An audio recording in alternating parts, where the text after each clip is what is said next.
Tido. Vamos a Brasília, né? Informações ao vivo com a Rani Veloso, que já se conectou, subiu o sinal pra gente, porque acaba de sair uma decisão do Gilmar Mendes determinando que pedidos de impeachment envolvendo ministros do STF só pode ser com base em pedidos da PGR. Rani, todos os detalhes então agora ao vivo pra gente. Bom dia. Bom dia a você e a todos que nos acompanham ao vivo, direto de Brasília. É isso mesmo. Agora há pouco, o decano da Suprema Corte decidiu suspender trechos da lei de impeachment que trata sobre o afastamento de ministros do Supremo Tribunal Federal.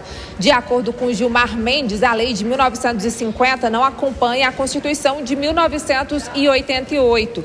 Dentre as mudanças, Gilmar Mendes estabelece que somente o chefe da Procuradoria-Geral da República tem a competência para apresentar uma denúncia para afastamento de ministros do STF. Além disso, ele estabelece um quórum de 2/3 dos senadores para que seja aceita a abertura do processo de impeachment pelo Senado Federal. E também, dentre as decisões e suspensões do ministro nesta lei, ele prevê que as decisões judiciais não podem ser interpretadas no seu mérito para responsabilizar os crimes dos ministros do Supremo Tribunal Federal, que seria o crime de responsabilização. Então, as decisões judiciais não poderiam ser utilizadas para esta finalidade. De acordo com o ministro Gilmar Mendes, na sua decisão, essa medida está sendo tomada com o objetivo de evitar a manipulação desse instrumento na lei de impeachment para pressionar ou intimidar juízes. Ele também disse que denúncias infundadas têm o potencial de enfraquecer o Estado de Direito e abalar a confiança pública nas instituições. Também ressalta que, ao atacar a figura de um juiz da mais alta corte do país, busca-se não apenas a destituição do ministro, mas também mina-se a confiança pública nas próprias instituições. Então, essas são algumas das mudanças previstas nessa decisão que será submetida ao plenário do Supremo Tribunal Federal, com os atuais 9 ministros, com o Gilmar Mendes 10, né? Tá faltando um ministro no momento na Suprema Corte. Lembrando que essa ação, a DPF, foi movida pelo Partido Solidariedade e também uma outra pela Associação de Magistrados Brasileiros. Volto com vocês. Rani Veloso, ao vivo direto de Brasília, muito obrigado pelas suas informações. Enquanto a Rani falava, a Jess estava inconformada com essa decisão. Eu acho que todo brasileiro tem que estar inconformado com essa decisão, porque isso é uma liminar que é inconstitucional, artigo 52 da Constituição Federal. Compete privativamente ao Senado Federal processar e julgar os ministros do Supremo Tribunal Federal, o Procurador-Geral da República e o Advogado-Geral da União nos crimes de responsabilidade. Quando a gente olha a própria lei, também a 1079/50, que é essa que ele fala que não acompanha a lógica da Constituição, esse é o ordenamento do nosso país, tal qual compete ao Poder Legislativo os processos de impeachment que já ocorreram de maneira recente no nosso país. Um deles, onde se houve até um fatiamento à época pelo ministro Lewandowski ali, em relação a direitos políticos e o próprio mandato da presidente Dilma, algo que isso sim não estava ali pautado à época dentro do nosso ordenamento jurídico. Então, assim, é um nível de insegurança e instabilidade jurídica assustador. E, meus queridos, isso parte de várias outras medidas, são 72 páginas da decisão, parte de uma liminar, é uma decisão de caneta de uma pessoa. Um ministro do Supremo Tribunal Federal, sozinho, muda, neste momento, toda a lógica constitucional, toda a lógica política do nosso Estado. Isso é uma coisa que nos chama muito a atenção. É urgente que vá a plenário. Bom, a Jess estava contextualizando aqui pra gente uma decisão que acabou de sair nesta manhã de quarta-feira, né? Onde o ministro Gilmar Mendes determinou que somente pedidos de impeachment envolvendo os ministros do Supremo Tribunal Federal podem ser feitos com base em pedidos da Procuradoria-Geral da República. Recepcionando o pessoal, então, de volta do rádio. Mano, você estava também lendo essa decisão, alguns senadores já se manifestaram, a gente vai estar trazendo daqui a pouquinho, mas queria a sua opinião. E essa decisão vem num momento em que há um contexto muito importante de tensionamento entre os poderes. Exato. Justamente em função de prerrogativas do Senado. O presidente do Senado Federal, Davi Alcolumbre, se manifestou, inclusive com nota oficial, com discurso no plenário da Casa, dizendo que o presidente da República estaria interferindo nas prerrogativas do Senado Federal ao não cumprir todos os requisitos burocráticos da indicação de ministro para o Supremo Tribunal Federal e, dessa forma, interferindo no cronograma de votação que tem uma prerrogativa de deliberação da presidência da Casa. Então, Davi Alcolumbre estava ontem mesmo muito enfático ao defender que o Senado precisa ser altivo na defesa das suas prerrogativas. Nesse contexto, surge essa decisão liminar do ministro Gilmar Mendes, que é fundamental que vá imediatamente para a deliberação do plenário da Suprema Corte, porque não dá para ter uma decisão desse nível sendo tomada de forma monocrática por um único juiz. E, nesse contexto, a gente precisa entender qual será o posicionamento do Senado Federal diante dessa decisão que, na prática, esvazia ou diminui, ataca uma prerrogativa fundamental das mais importantes do Senado Federal. Então é impressionante os níveis de esgarçamento e de crise institucional que o Brasil assiste nessa relação tensionada entre os seus três poderes. Inclusive, a nossa produção já está em busca das manifestações por parte dos parlamentares, né? O Carlos Viana também colocou uma nota oficial no Twitter. É isso que você ia falar, Jess? Isso, o senador Carlos Viana fez isso já, uma nota enfática. Inclusive, para quem nos acompanha por tela, né, por imagens, está aí a nota. Pode seguir, Jess. Uma nota enfática em que ele coloca aqui, por exemplo, em dado momento, defender o Senado é defender a Constituição. Defender a Constituição é defender a República. Não existe democracia forte quando um poder se coloca acima do modelo de freios e contrapesos que a Carta de 1988 instituiu. Toda tentativa de restringir o acesso legítimo ao povo ao parlamento, especialmente em temas sensíveis, corrói o equilíbrio institucional que sustenta o país. O ministro Gilmar Mendes, em uma parte da argumentação dele, que como a decisão acabou de sair, não pude ler em sua integralidade, ele coloca algumas questões relativas a como gera descredibilidade algumas questões para o nosso judiciário. Mas assim, como a solução para descredibilidade é ir completamente na direção oposta do artigo 52. O trecho que eu li anteriormente sobre o Senado Federal, ele está no artigo 52, inciso 2º da nossa Constituição Federal. É um trecho, essa decisão, ainda que ela vá a plenário, se ela for a plenário e fosse validada, ela é assim, muito inconstitucional, porque está muito explícito que essa é uma função, tanto é que sempre se foi assim, tanto é que os poderes respondem assim, tanto é que nas falas de Davi Alcolumbre e o presidente anterior, Rodrigo Pacheco, sobre o Senado não pautar impeachment de determinados ministros, se faz assim.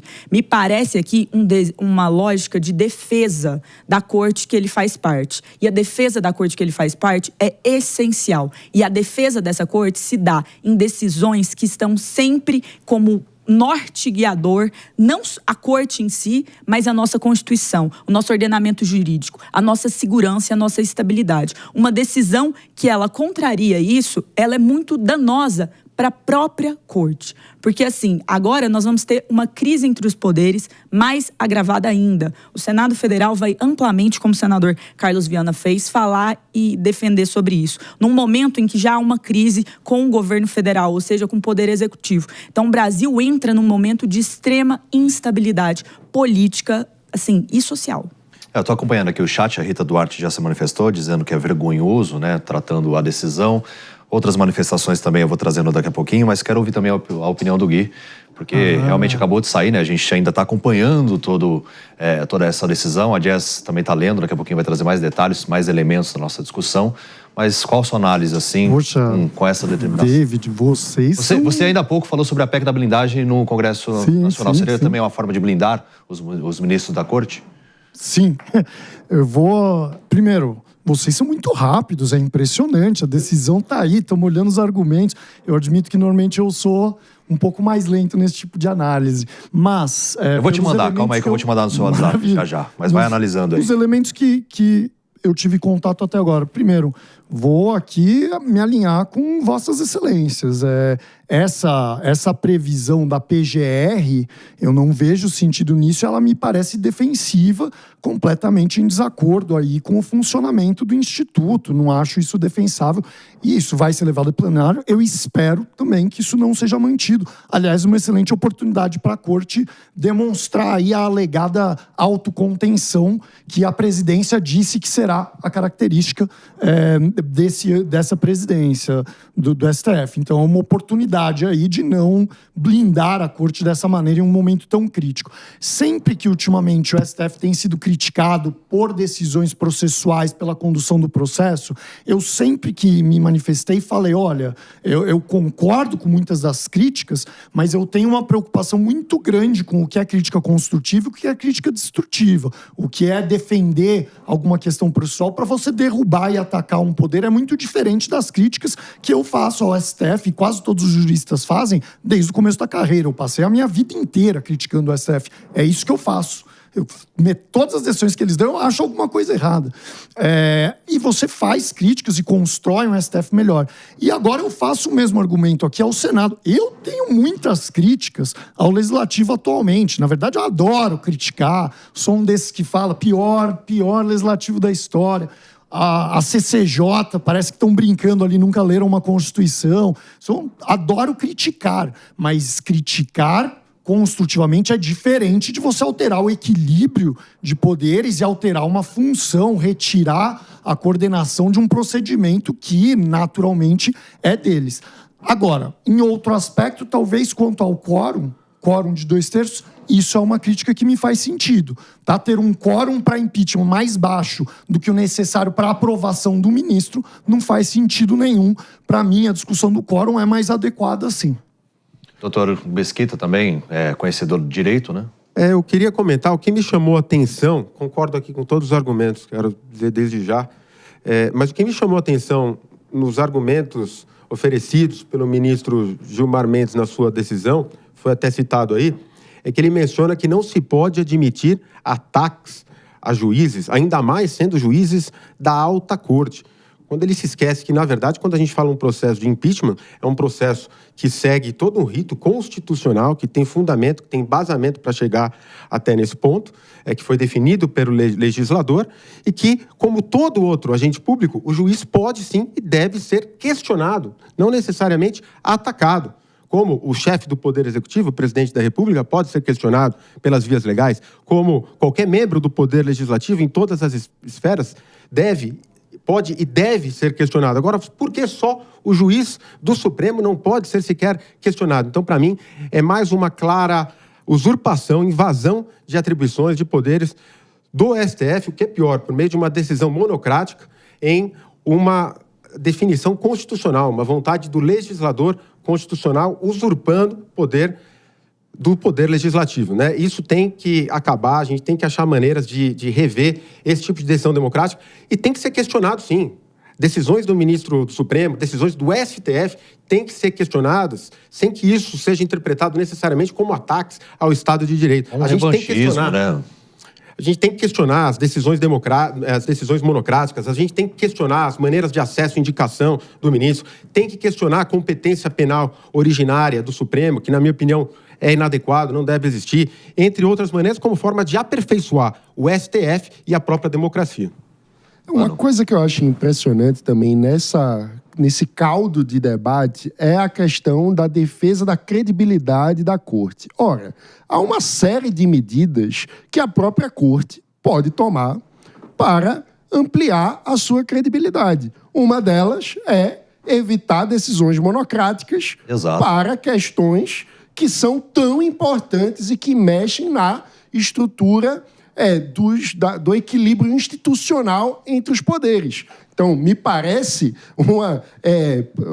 uma autocontradição ao tomar uma decisão dessa magnitude em nome de um argumento de defesa da credibilidade de um modo monocrático. Outras medidas, por que não avançamos na discussão de um código de conduta de compliance para a forma como os ministros do Supremo se comportam, para que possam atuar de um modo a trazer mais credibilidade para a sua função. Por que não regulamentamos o tipo de patrocínio que pode ser feito para eventos, muitas vezes com participação direta de juízes ou ministros da Suprema Corte?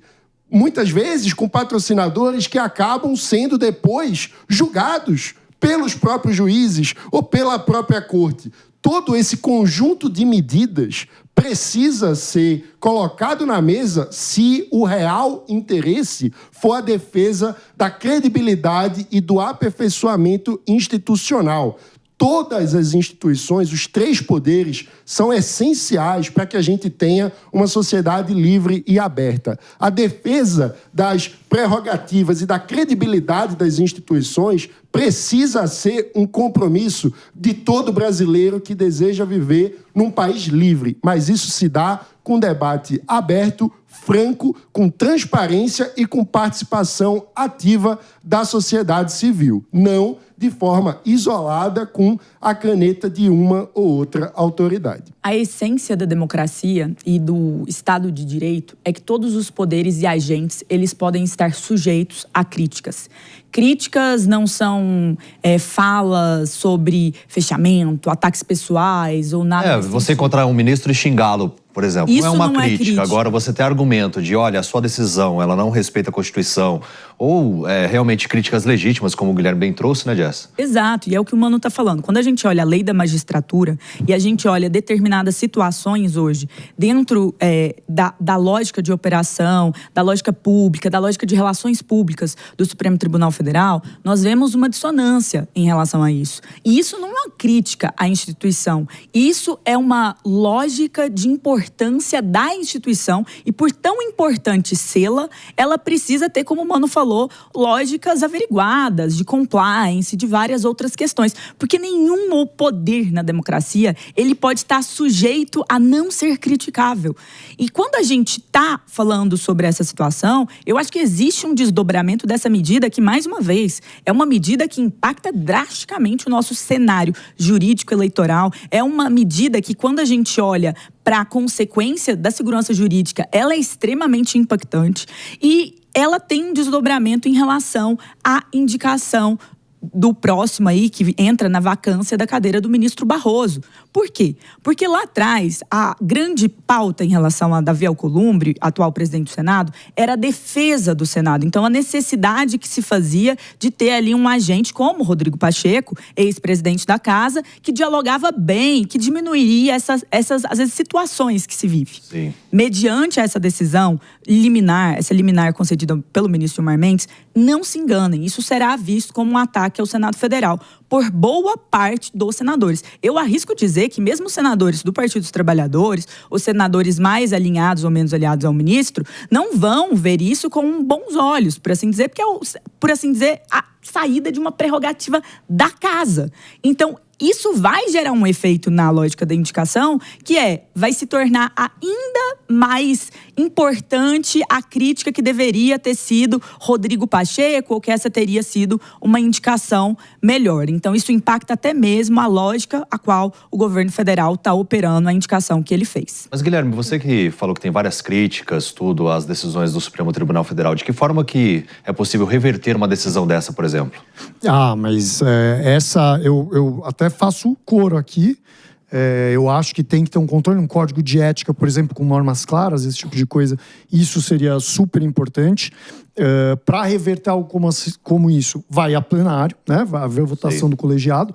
E é interessante, mano, que eu sou um grande crítico dessa coisa de decisões monocráticas também. Isso é um problema do Supremo atualmente. E o Supremo supostamente vem tentando reverter isso com as alterações do regimento interno. Ele não tem que ser levado ao órgão colegiado e tal. Mas numa decisão desse porte, eu concordo com o Mano. Talvez não devesse ser monocrática de cara. Devesse ser levada de forma emergencial, direto ao colegiado, alguma solução assim, né? A ideia das monocráticas é que elas são dadas quando há uma situação emergencial que exige uma decisão imediata que você dá provisoriamente até isso ser avaliado. Claro, depois dessa avaliação completa, aí cabe todo embargo de declaração, vamos ver se tem voto divergente, tem todos os questionamentos tradicionais. Mas o STF é a última instância. Agora, em 2004, criou-se o CNJ, cuja função é avaliar, tanto nesse tipo de questão quanto em questões administrativas, os magistrados. Mas adivinha que órgão o CNJ não tem poderes sobre? O STF. Se tivesse um conjunto de normas mais claros, a gente podia cobrar mais claramente certas condutas.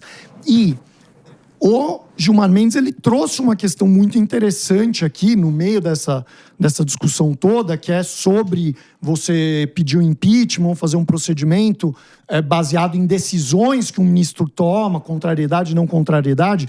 Esse argumento é extremamente interessante e será central se isso passar a ser discutido. Por quê?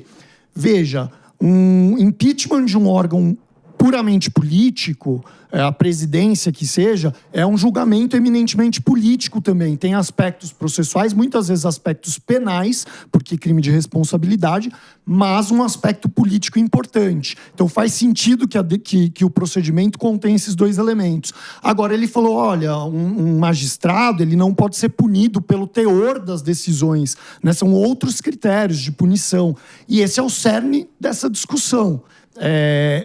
Ele não poderia, em tese, faz sentido com a função de qualquer magistrado, especialmente do Supremo, que um pedido de impeachment não fosse movido, talvez por discordância, ainda que de várias, ainda que sequenciais, discordância do resultado das decisões. Por quê? Porque uma das funções do judiciário é discordar ou tutelar ou aplicar a lei quando o legislativo e o executivo não o fazem. Quer dizer, é da natureza do judiciário cercear, limitar, discordar e atacar, eventualmente, por meio das decisões. Atacar, aqui eu estou usando um termo um pouco injusto, mas contrariar os outros poderes. Então, ter um impeachment por conta disso é contraditório, seria contraditório com a própria função do judiciário. Mas o que ajudaria nesse tipo de discussão? Como o Mano falou, um conjunto de regras muito mais claras sobre o que é adequado, inadequado, proibido, não proibido, ética, moral. E isso ajudaria muito, porque aí a própria corte se vale disso. Fala, olha, isso não está previsto no regramento, a discordância das minhas decisões. Tem que ser outros motivos. Tem que ser porque recebeu propina, porque teve alguma vantagem dada, recebida, beneficiou algum grupo que lhe tem carinho, qualquer coisa assim. Quer dizer, as normas claras beneficiam a todos. Mas a gente tem que tomar cuidado para comparar impeachment de político com impeachment de ministro ou qualquer outro juiz, tá?